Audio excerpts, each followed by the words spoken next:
It was just another ordinary Wednesday for Jenna. She had a routine, and she liked it that way. Every morning, she'd wake up at 6:30, make a cup of coffee, and scroll through the news while her cat, Miso, curled up beside her on the couch. After a quick shower and a light breakfast, she'd head to her job downtown, where she worked as a receptionist for a mid-sized law firm. The office was on the 6th floor of a glass-paneled building, clean and modern, with a parking garage connected underneath. Her life was quiet, stable, even a little boring at times, but that was how she liked it.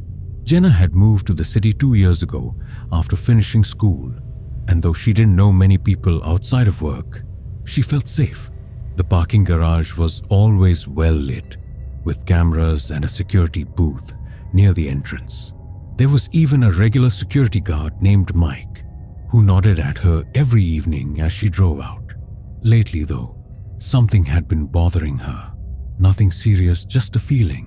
A strange sense that someone had been watching her from the upper levels of the garage. But she brushed it off. Maybe it was just the late nights, or her imagination getting the better of her. Still, the feeling lingered. Jenna had always gotten along with most of her co-workers, but there was one person she connected with more than anyone. Lena, a junior paralegal who started a few months after her. Both in their late 20s, both relatively new to the city, and both struggling with the quiet loneliness that comes from trying to build a life from scratch. Over time, coffee breaks turned into after-work drinks, and weekend hangouts became a regular thing. Lena was funny, sharp, and always seemed to understand Jenna on a level few people did. She remembered the small things, like how Jenna hated overhead lighting, or how she always double-checked if her car doors were locked.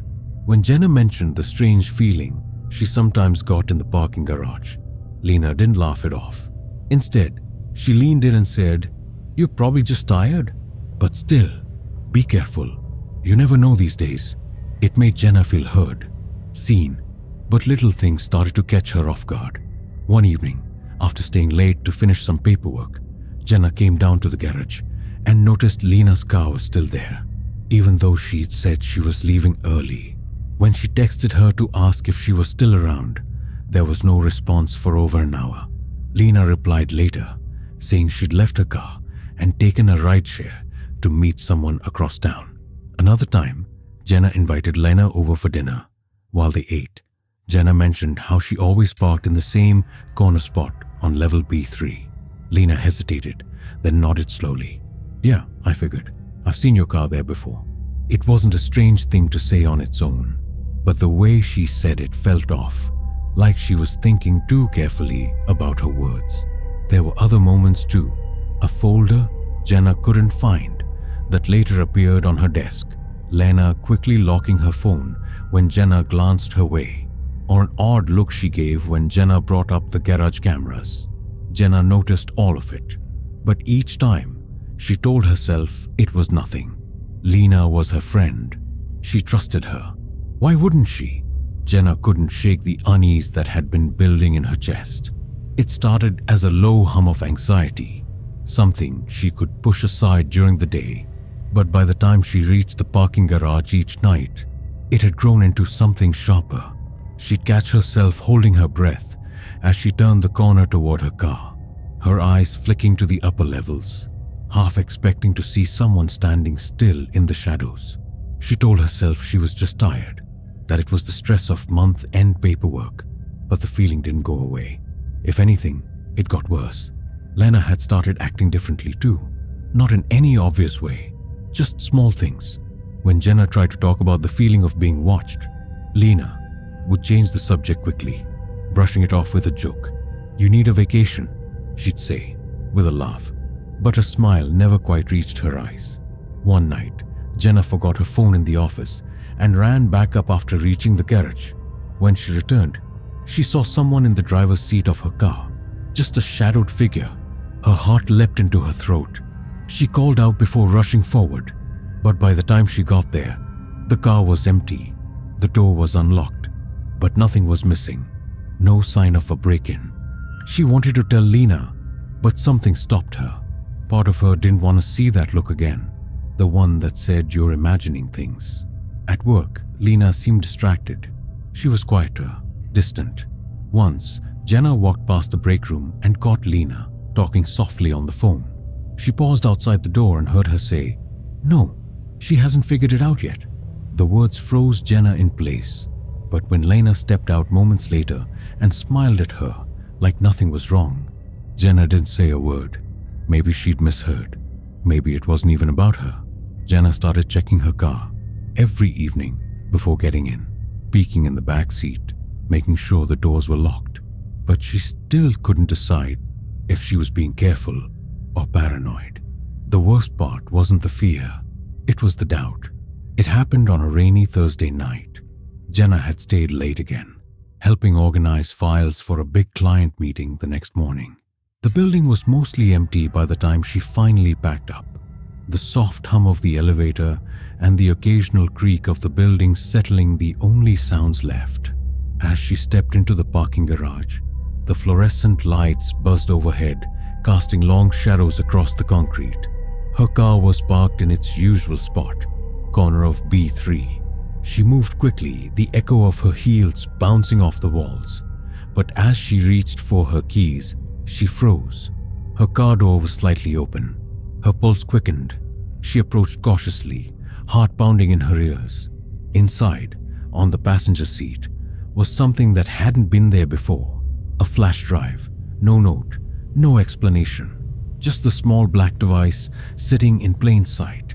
She took it home. Jenna stared at it for a long time before finally plugging it into her laptop. It was a folder filled with video files. White footage flickered to life.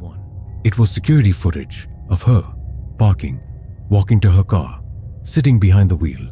The videos spanned weeks, different angles, different days, and then a new file, one recorded from inside a car. Her car. She saw herself walking to it, opening the door, getting in. She covered her mouth with both hands. Then came the final video. It was Lena, sitting in what looked like a dark room, talking to someone, just off camera. She's paranoid now. I think she suspects something. We might have to move faster. Jenna slammed the laptop shut, her breath coming in shallow bursts. Her hands were shaking, her stomach twisting with nausea. Everything blurred. The warmth, the friendship, the trust. It all collapsed in an instant. Lena hadn't just lied. She'd watched her, followed her, planned something. Jenna couldn't think, couldn't breathe. She looked around her apartment like she expected someone to be there. Every noise felt louder, every shadow deeper. How long had this been going on? How much of it had been fake? The person she trusted most had been behind it all, and she had no idea what would happen next. The next morning, Jenna didn't go to work. Instead, she drove downtown early, before the building filled with people, before the usual noise of routine could dull what she needed to do. She parked not in her usual spot, but closer to the security booth on the ground level. Her heart thudded heavily in her chest, but her hands were steady now. Last night, she'd cried until there were no tears left. Now, there was only a cold clarity. She waited near the elevator, just outside the line of sight. When Lena walked in, coffee in hand, eyes half-lidded with the comfort of a normal day, Jenna stepped out. Lena stopped mid-step. "Hey," she said carefully. "What are you doing here so early?" Jenna held up the flash drive. "Want to explain this?" For a moment, Lena said nothing. Then her face changed. Not surprise, not fear, but a flat, unreadable expression. "You weren't supposed to find that. That's what you're going with?" Jenna's voice cracked. "You were spying on me, watching me, using me. Why?" Lena sighed, looked down, then back at Jenna. "It was never personal. You were just convenient, predictable. That's why it worked." The words hit like a slap. Jenna stared at her, willing herself not to fall apart. She had come here expecting excuses, denial, anything but this cold indifference. "I trusted you," she whispered. "You were my friend." "I know," Lena said softly. "That's why it worked." Something broke inside Jenna. Not just the trust, but the hope that it had all been a misunderstanding. There was no apology, no remorse, just the truth. sharp and bare. She stepped back. "Don't come near me again. Don't speak to me. If you ever do, I'll take everything I have to the police, and I will tell them everything." Lena didn't follow her. She just stood there, staring. Jenna walked away, her legs trembling beneath her. She didn't go back to her apartment. Not yet. She drove instead, to nowhere. In particular, she just needed air, space, something real. The betrayal would stay with her. She knew that. But she also knew something else now. She had survived it, and she wasn't going to let it define her.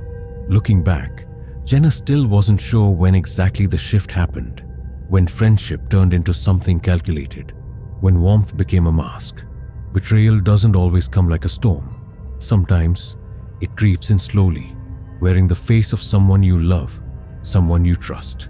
She learned that trusting someone isn't a weakness, but ignoring your gut, silencing your instincts just to hold on to a version of someone that never truly existed, that can be dangerous.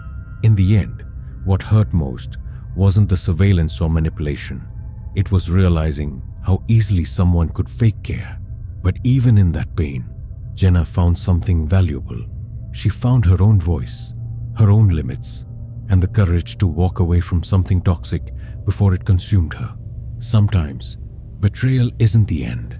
It's the beginning of seeing yourself clearly, of realizing you deserve more. So if something feels off, trust yourself. You're not crazy. You're not too sensitive. You're just finally listening. Aaron was the kind of person who liked routine. He worked nights as a delivery driver for a local pharmacy that ran 24/7 services across the city.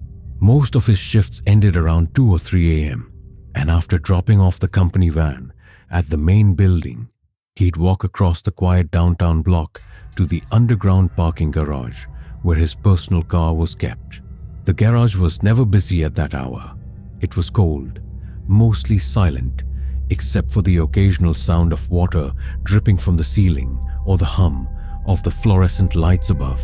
Still, Aaron never minded it. It was familiar, predictable. He lived alone, didn't socialize much, and found comfort in the silence after his shift. His life wasn't exciting, but it was peaceful. Nothing ever felt out of place. At least, not until one night last October, when he started seeing the man in the hoodie. At first, it seemed like nothing, just someone passing through. Maybe a homeless guy sheltering from the wind. But it was the way he stood, perfectly still, always facing Aaron, that made something inside twist. And then one night, the man was waiting closer. The only real connection Aaron had was with his co-worker, Mel. She was the dispatch coordinator, the one who handed him his delivery sheet each night and occasionally slipped him free coffee from the staff kitchen. They weren't close, but they had an easy rhythm, half-teasing banter, short personal chats, shared complaints about late orders. Mel was one of the few people Aaron actually looked forward to seeing. She had a dry sense of humor and a kind way of checking in without being overbearing. When Aaron casually mentioned the guy in the hoodie lingering around the garage one night, Mel looked concerned. "Was he doing anything?" she asked. Aaron shook his head. "Just standing, watching. You should tell security. Some creeps hang around those places." He agreed, but didn't do it. Maybe it was pride. Maybe it was because deep down, he thought he was just overthinking. But then it happened again and again, every couple of nights. Always between 2 and 3 a.m. Aaron would catch sight of the same figure, dark hoodie, face mostly shadowed, standing at different levels of the garage, never moving, never speaking. Mel started asking more questions. "Did you see him again? Are you sure he's not following you?" One night, Aaron mentioned possibly switching garages. That's when Mel's expression changed.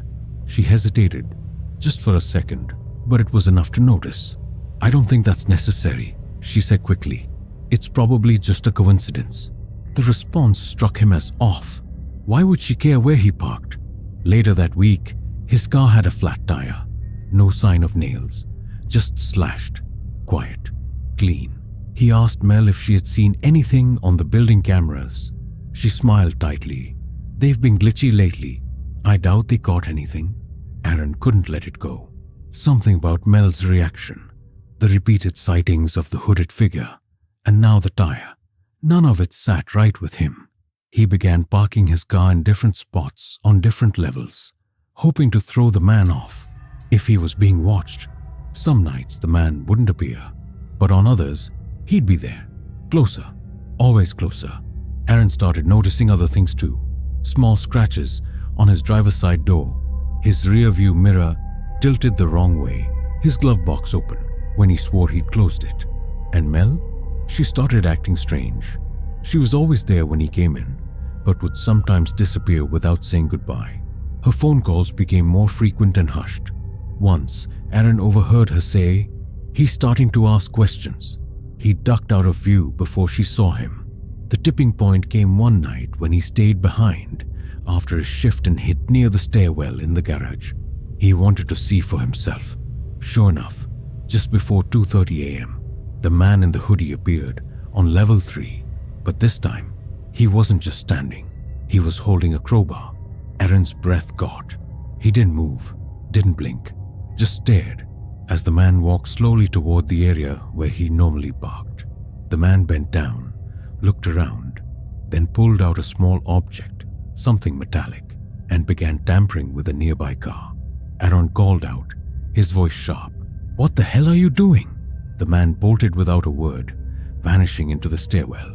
Aaron went straight to the building's overnight security staff and reported what happened. They took notes, promised to look into it, but he could tell they weren't taking him seriously. So the next morning, he went to the property manager and requested access to the security camera footage from the night before. It took some convincing, but eventually, they allowed him to view the clips with a supervisor. The footage was clear. Around 2:26 a.m., a figure in a hoodie entered the garage. But then something else caught Aaron's eye. The figure, it was Mel. Aaron sat in stunned silence. There was no mistaking it. She adjusted her hair in the reflection of a car window. She crouched down and messed with something under a vehicle. His vehicle. The room went cold. Later that day, he confronted her at work. "You were in the garage. I saw the footage." Mel stared at him, then looked away. "It was just a joke," she said. "You were so paranoid. I thought, I don't know, maybe you needed a little scare to snap out of it." Aaron could barely respond. "You slashed my tire. You broke into my car." She didn't deny it. "You didn't get hurt." The words shattered what little trust remained. Aaron didn't go back to work after that. He filed a report with HR and handed over the video to both the company and the police. Mel was placed on leave while they investigated. She never reached out to apologize. Aaron couldn't understand it. Was it some sick game to her? Did she enjoy making him feel unsafe? Or was there something deeper? Jealousy, obsession, boredom? He would never know. He moved his parking spot to a private lot across town, paid extra for 24/7 monitoring, and changed his routine completely. The peace he once felt in his routine was gone. But so was the fear. The damage wasn't physical. It was psychological. He had trusted someone, led them into his daily life, shared laughs, stories, tiny moments of connection. And she had used all of that against him. Still, in a strange way, it made him stronger. He became more guarded, yes, but also more aware, more in control.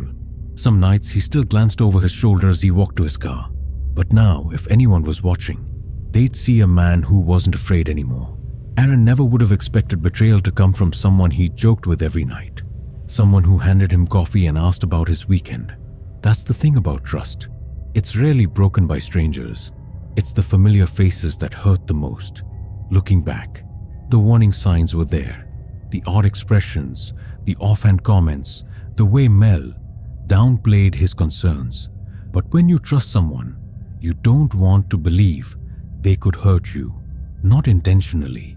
Aaron learned that not every smile is honest, and not every shared laugh means safety. He learned to trust his instincts, even when others called him paranoid. Betrayal taught him more about himself than any calm routine ever could. It taught him that protecting your peace sometimes means walking away. even from people who once made you feel seen. To anyone questioning their gut, listen to it. You don't owe anyone your safety or silence. Sometimes, losing someone's friendship is the first step to finding your own strength. Lily had just moved into her new apartment complex on the east side of the city. It was her first time living alone, fresh out of college, starting a new job, finally feeling independent. The building was modern, secure, with 3 levels of underground parking. She liked that. It made her feel safe. She worked late shifts at a design firm downtown, often returning home around 10 or 11 p.m. The elevator from the B3 garage level took her directly to her floor. Most nights it was empty and quiet, just the sound of her heels echoing off the concrete and the soft hum of the elevator. The parking garage itself felt massive, dimly lit and sterile, harmless in appearance. Lily barely gave it a second thought. She had a routine. She liked routine. Nothing ever seemed off until she noticed a small sticky note on her windshield late one night. It read, "Nice music. You should roll your windows up." She froze. No one was supposed to be down there, and she hadn't had her windows down in weeks. Lily told herself it was probably a joke, maybe someone from the building being weird. Still, it lingered in her mind. She brushed it off during her next video call with her older brother Matt, who lived a few states away. They talked weekly. He always looked out for her. "Don't ignore it," Matt said firmly. "Creeps look for patterns. Break your routine." Lily promised she would, but a few nights later, there was another note. "You always park near the pillar. Mix it up." That one made her stomach turn. It wasn't just creepy. It was personal, observant. Matt urged her to report it to building management. She did, but they said the garage cameras on level B3 had been under maintenance for 2 weeks. Convenient. Still, there was some comfort in her building neighbor, Jace, who lived 2 doors down. He was friendly, charming in a low-key way. They often ran into each other late at night. He had an easy smile, and they had exchanged numbers the first week she moved in. "I'll walk you in if you ever feel weird," he offered one night, holding the elevator door for her. "This place gives me the creeps sometimes too." She appreciated that. It made her feel less alone. They started texting occasionally, mostly casual stuff. He even helped her carry long shifts from her car. Lily found yet another note. "That guy you talked to? Be careful. Not everyone is who they seem." Her hands trembled. This wasn't just someone watching her. It was someone who knew her routine, her conversations, even who she trusted.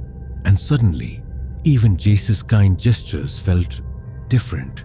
Lily started changing her parking spots each night. She left her overhead light on when entering the garage and began calling Matt as she walked to the elevator. But the fear clung to her like a shadow. Jace noticed the change in her mood. "You okay?" he asked in the elevator one night. "You seem kind of off lately." "I've just been tired," she lied. He offered a smile. "Well, let me know if you ever want someone to wait for you when you get home." His words were kind, but they unsettled her. That night she parked near the far end of B3 and turned off her car quickly. As she stepped out, she noticed a faint movement in her rearview mirror. She spun around, but no one was there. The garage was silent. The next day, she installed a small dash cam and aimed it toward the back. She didn't know what she was expecting, but she needed proof. She also left her phone recording audio as she walked from her car to the elevator. The audio was quiet, mostly the sound of her own footsteps. But then, halfway through the clip, there was a soft sound, almost like breathing, close, slow, not hers. Then something whispered, barely audible, "Why don't you ever smile anymore?" She dropped her phone, hands shaking. She called Matt. "Someone's in the garage," she said, nearly sobbing. "And they're close." Matt wanted her to leave the building immediately, but Lily needed answers. That night, she pretended everything was normal. She parked as usual. Only this time, she left her phone in her pocket, recording video, and slowly circled her car before walking to the elevator. And that's when she saw it. Just past the far column, barely lit, someone standing, still, watching, face hidden in shadow. She rushed to the elevator, heart pounding, and as the doors closed, she caught a final glimpse. The man stepped forward, and she saw him. It was Jace. Lily didn't sleep that night. She stayed up, replaying the video frame by frame. It was blurry, but the face was clear enough. Jace, smiling, half lit in the shadows, watching her from across the garage. The worst part, he had been holding something. The next morning, she brought the footage to the property manager and demanded to see the camera logs. They confirmed the cameras on level B3 were still down, but not disabled, just wiped. When she gave them Jace's name, they hesitated. "We've had complaints before," one of them finally said, but nothing ever stuck. That evening, Lily texted Jace, "Can we talk? I've been thinking about what you said the other night." He replied in seconds, "Of course, want me to meet you downstairs?" She responded, "Yeah, garage, level B3. Then she called the police. She waited inside the elevator with 2 plainclothes officers hiding nearby. When Jace arrived, she watched on the camera feed as he stepped into the garage, glanced around, then walked, without hesitation, toward the far shadows where he always stood. He wasn't looking for Lily.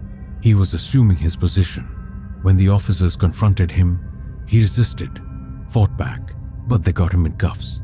In his apartment, they found dozens of photos of Lily, of other tenants, notes, recordings.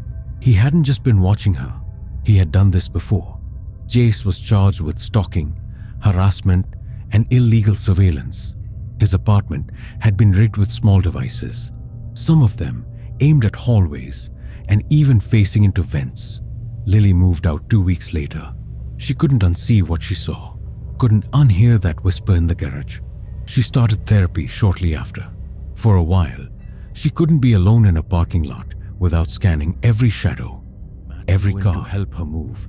And as they packed boxes, he asked gently, "Do you ever wish you hadn't found out?" Lily paused. "No," she said. "I just wish I'd listened to myself sooner, because that was the truth." Deep down, she'd known something wasn't right, but she kept brushing it off, kept telling herself she was overreacting. Not anymore. She now lived in a building with open-air parking, full lighting, full cameras. She changed her routines often. She never ignored her instincts again. And every time she stepped out of her car, she looked around, fully aware, fully alert, because sometimes the scariest monsters don't wear masks. They hold the door open. They ask how your day was, and they wait in the dark.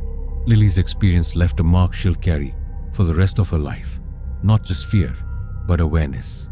The kind of awareness that grows when your trust is shattered by someone who seemed harmless, even kind. She realized something she wished more people understood. Danger doesn't always come loudly. Sometimes it shows up smiling, holding groceries, offering to walk you to your door. And the longer it goes unnoticed, the more it grows. But the most important thing Lily learned was this: your instincts are there for a reason. The small red flags, the quiet discomfort, the gut feelings we dismiss to avoid being rude or dramatic, they matter. They might be the only warning you get. To anyone watching this who's ever second-guessed themselves, especially when something felt off, don't ignore it. Trust isn't just about other people. It's about trusting yourself, because you don't have to wait until things go too far. You don't have to be polite to someone who makes you uncomfortable. And you don't owe anyone an explanation for protecting your peace. Lily walked away with scars, yes, but also with power. And sometimes, that's what surviving really means. Not just escaping danger, but never silencing your own voice again.